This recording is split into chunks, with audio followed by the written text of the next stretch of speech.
സിദ്ധാർത്ഥന്റെ മരണത്തിൽ സർക്കാരിനെയും SFIയെയും പ്രതിരോധത്തിലാക്കുകയാണ് പ്രതിപക്ഷം. സിദ്ധാർത്ഥന്റെ നെടുമങ്ങാട്ടെ വീട്ടിലെത്തിയ ഗവർണറും പ്രതിപക്ഷ നേതാവും മറ്റു കോൺഗ്രസ് നേതാക്കളും കടുത്ത വിമർശനം ഉയർത്തി. പ്രതിപക്ഷ യുവജന സംഘടനകളും പ്രക്ഷോഭപാതയിലാണ്. വീട്ടിലെത്തിയ സർവകലാശാല VC ഡോക്ടർ MR ശശീന്ദ്രനാഥ് കുടുംബത്തോടൊപ്പമാണെന്ന് വിശദീകരിച്ചു.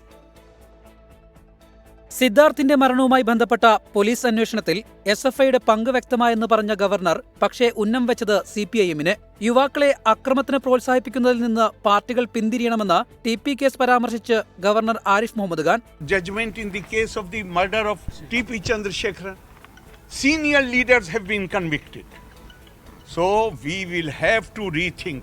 This society will have to rethink. പ്രതികളായ SFIക്കാരെ രക്ഷിക്കാനുള്ള ശ്രമം ഇപ്പോഴും നടക്കുന്നുവെന്ന് പ്രതിപക്ഷ നേതാവ് VD സതീശൻ.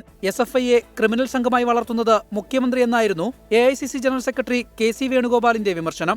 സാക്ഷാൽ ശ്രീ പിണറായി വിജയൻ തന്നെയാണ് SFIയെ ക്രിമിനൽ സംഘമാക്കി വളർത്തി തൻ്റെ അഴിമതിയും തൻ്റെ രാഷ്ട്രീയ ജീർണതയും ഗവൺമെന്റിന്റെ ചീത്തപ്പേരും മറച്ചുപിടിക്കാനും ഡൈവേർട്ട് ചെയ്യാനും വേണ്ടി ഉപയോഗിച്ചുകൊണ്ടിരിക്കുന്നത്.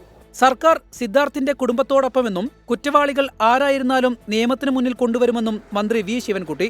ഇതിന്റെ കുറ്റവാളികൾ ആരായിരുന്നാലും അവരെ നിയമത്തിന് മുന്നിൽ കൊണ്ടുവന്ന് ഇത്തരത്തിലുള്ള സംഭവങ്ങൾ മേലാൽ കേരളത്തിൽ ആവർത്തിക്കാതിരിക്കുന്നതിന് വേണ്ടിയുള്ള തരത്തിലുള്ള നടപടികളുമായി ഗവൺമെന്റ് മുന്നോട്ട് പോകുന്നത്. അന്വേഷണത്തിൽ പങ്ക് വ്യക്തമായാലേ ഡീനിനെതിരെ നടപടി സ്വീകരിക്കാനാവൂ എന്ന് വെറ്ററിനറി സർവകലാശാല vice chancellor doctor MR Sasheendranath. University എല്ലാ സപ്പോർട്ടും ചെയ്തുകൊണ്ടിരിക്കുകയാണ്.